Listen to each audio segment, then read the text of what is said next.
Queenstown residents who live near the town's airport are fed up with droves of people parking alongside a state highway and leaving their cars for days.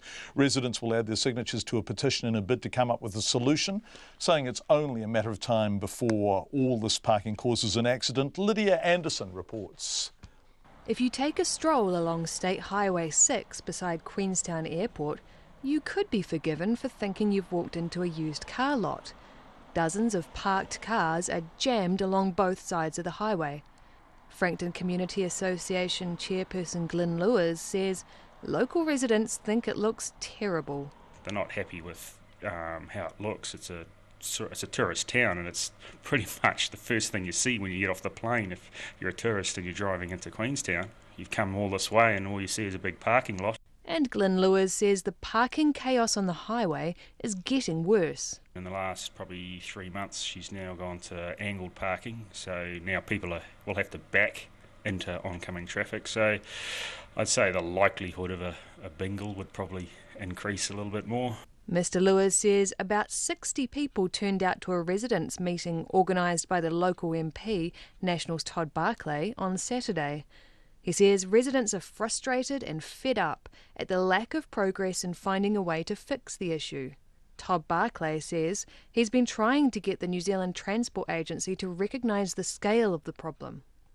There are a couple of hundred vehicles that are parked along the roadside now, and since I wrote to the airport and NZTA a few months ago, they started surveying the vehicles on a daily basis and discovered that the average length of time a vehicle was parked along that side of the road was 4 days. Mr Barclay is planning to gather signatures for a petition to NZTA asking it to speed up work in the area. The agency is planning to bring in double lanes along each side of the road, which will eventually prohibit parking. But the work won't be completed for 4 to 5 years, and Mr Barclay says it needs to be done sooner to correspond to the widening of Kawerau Bridge at the end of that road.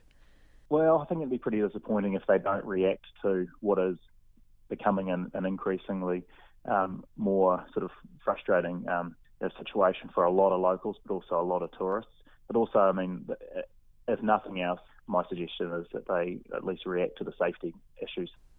NZTA's Southern Regional Director Jim Harland says the agency will consider bringing forward work on the road, but for now there needs to be an immediate solution to the problem of angle parking. We've got some signs ordered on a temporary basis which will restrict parking on a temporary basis just to the parallel parking. In the meantime, we're working with Queenstown Airport Company and Queenstown Lakes District Council to look at the longer-term solution for people who are using those areas.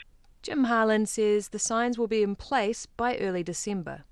And Queenstown Airport says it plans to have about 50 more parks available by the end of this month, which it hopes will alleviate the issue that's got residents so revved up.